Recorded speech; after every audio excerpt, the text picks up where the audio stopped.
Magandang araw po. Welcome to Kids Care Channel. Ito po yung aking bagong greenhouse at hindi po ako gumagamit ng insect net para po labas-pasok lang po yung hangin at saka maging presko po sa loob. Kapag kasi maglagay ka pa ng net ay mag-accumulate po yung init sa loob. So yun nga, dahil wala tayong insect net, so hindi po maiiwasan talaga na may mga insekto na atake sa ating litos. So ito po, katulad nito. Kahit isang insekto lang po ang mangingitlog sa ating halaman ay pwedeng magpaproduce po ng maraming uod na aatake at sisira sa ating mga halamang litos. At isa pa, hindi po maganda na gagamit tayo ng inorganic chemicals na pampatay ng uod kasi ito'y maaaring makain natin at makakasira sa ating kalusugan. So gagawa tayo ngayon ng alternatibong pamamaraan para mawala o di kaya ay maibsan ang pag-atake ng mga insektong ito sa ating halamang litos. Ngayon ay gagawa tayo ng organic insect attractant gamit ang asukal, tubig at saka suka. Una ay ihanda natin ang ating empty bottles na paglalagyan ng ating insect attractant. So dito ay gumagamit ako ng empty bottles ng mineral water. So may dalawa tayong disenyo. Ang disenyong ito ay pang outdoor garden. Parang may bubong sa gilid para po ay hindi makapasok yung tubig ulan.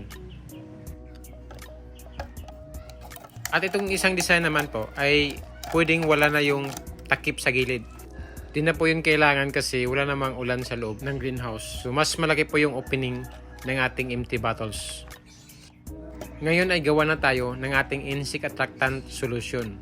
Una ay magsukat tayo ng isang basong tubig at ilagay natin doon sa ating paghaluan na jar.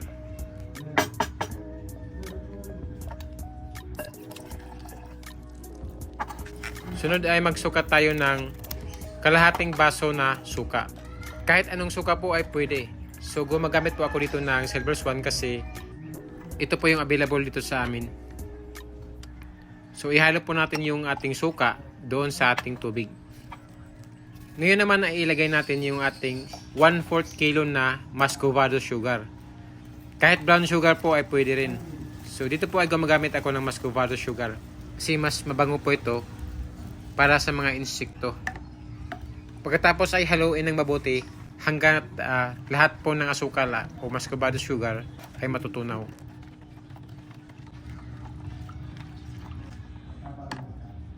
Ngayon ay handa na ang ating solusyon. So, ilagay na natin doon sa ating hinahandang empty bottles at lagyan lang ng konting amount bawat isa. Di na kailangang punuin kasi kahit konti lang ay ma-attract na dito yung mga insekto at kusang papasok sa loob.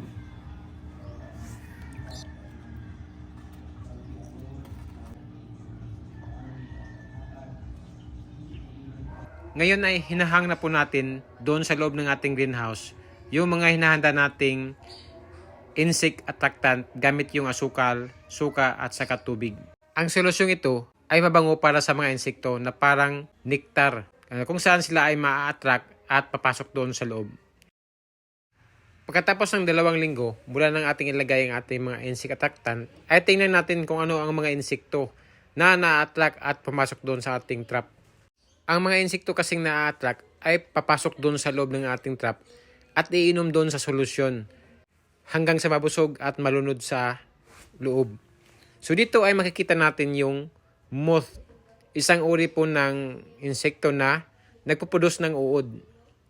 Dito rin ay langaw. Ang langaw rin ay maaaring magdadala ng sakit tulad ng fungus at bakterya na maaaring makakasira din sa ating mga seedlings. So dito ay moth pa rin. Ang mga uod nito ay malalakas kumakain ng dahon ng halamang litos. So ito pa, moth pa rin, pamilya ng mga moth o mga insekto tulad ng may kapaliho ng paru-paro. At marami pang mga maliliit na mga fruit flies ang nakapasok doon sa ating trap. So epektibo po yung ating trap. Hindi man naubos lahat ng mga insekto na umatake sa ating litos, ay at least na-minimize yung pagkakasira ng ating halamang litos. So para po sa akin ay epektibo po ito. Kaysa po gagamit tayo ng inorganic chemicals na nakakasama sa ating kalusugan. Maraming salamat po sa panonood.